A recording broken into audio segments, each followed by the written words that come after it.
Ladies and gentlemen, Easton LaChapelle. I'm here because I want to do something big. I ask myself now, how do I do that? I remember him when he was in 7th grade. He walked into class and he hadn't even sat down yet. He said, "I am so excited to do this lab. I've been thinking about it all morning. I just can't wait." And I was like, is he kidding?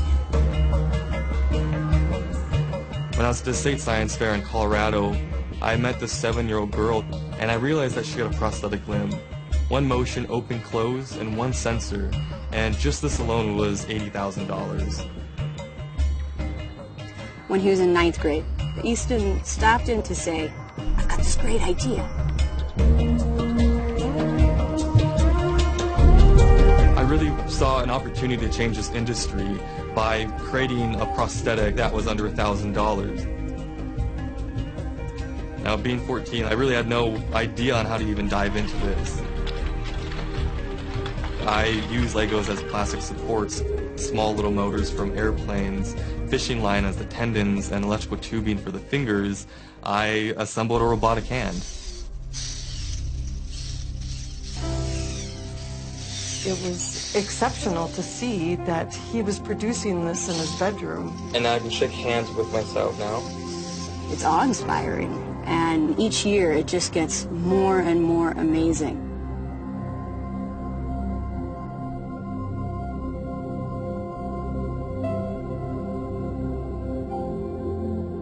And, when I think he just turned 19 years old, in November, it's hard for me to fathom what's next.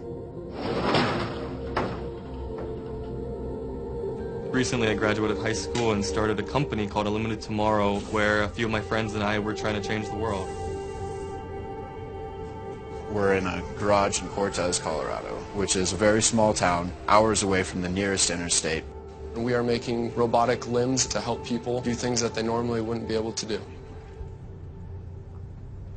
My name is Rich Stewart. I'm 51 years old, and I was involved in an accident.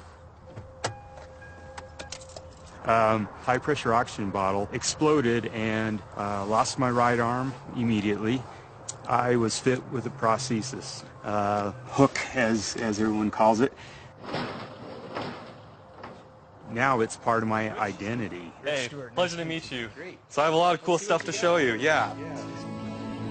This hand is actually operated using your thoughts, using your brain waves, so that reads right about 12 different channels of your brain. I would love to have you try this and see if we can get it moving. Try and only focus on one thing.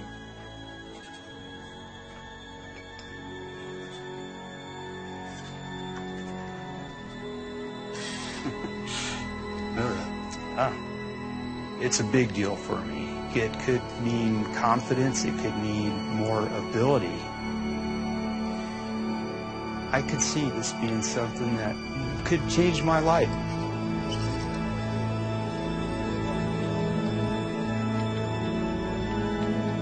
Do you think you scare the prosthetic companies? Oh yeah. Yeah, we're gonna probably shut them down. Ladies and gentlemen, Easton LaChapelle.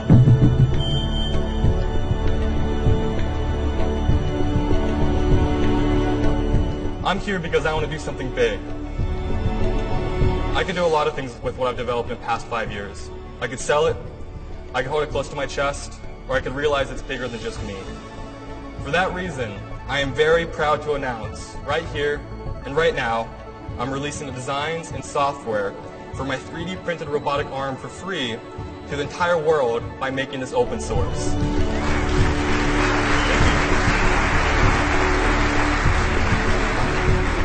We're perpetual.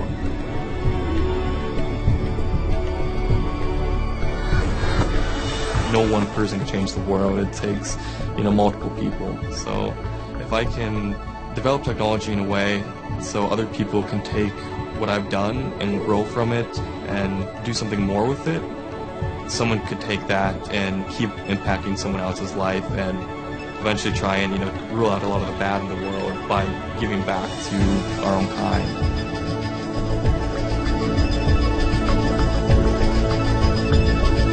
I think it was when he was in 8th grade, he was 14. And he comes to me in a panic and he says, I don't know how to tie a tie. I'm trying to put my tie on, but I can't tie a tie. I was like, you can make a robotic arm, but... And I said, you know, there's probably a YouTube video on it.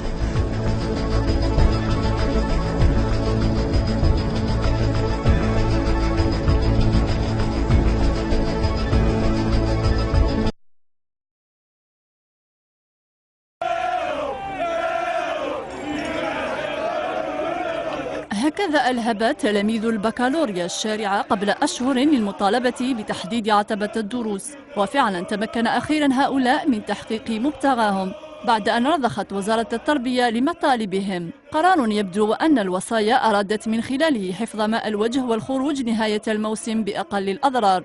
تحديد العتبة كانت هدية عبد اللطيف بابا أحمد للتلاميذ قبل مغادرته مبنى الوزارة، فبعد أن كان من أبرز الرافضين للعتبة لم يكن لديه أدنى خيار سوى الرضوخ لمطالب التلاميذ. ليعود الحديث مرة أخرى عن تبني نظام يركز على الكم وليس الكيف، ففي وقت كانت مطالب التلاميذ تقتصر على عدم استغلال يومي السبت ومساء الثلاثاء والأسبوع الأول من العطلة لتعويض الدروس الضائعة جراء إضراب الأساتذة، رفع التلاميذ المحتجون سقف مطالبهم وطالبوا بتحديد عتبة الدروس.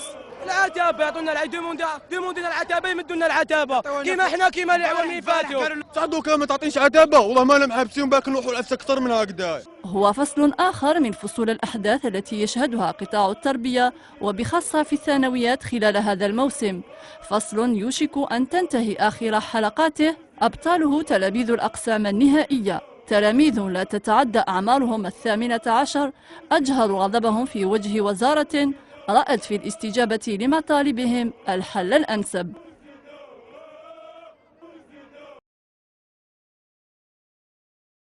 يتعلق الأمر بشهادة البكالوريا، والأغرب في الأمر أن الأساتذة المكلفون بالحراسة لم يتوصلوا إلى حل من شأنه إعادة ضبط النظام داخل الأقسام، ولم يملك بعضهم سوى استعمال هواتفهم النقالة لتصوير المشهد الغريب.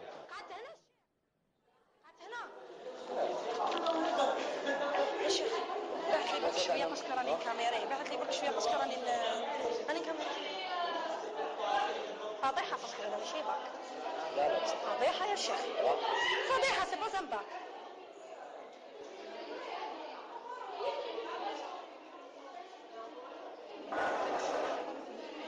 على فضل الاساتذه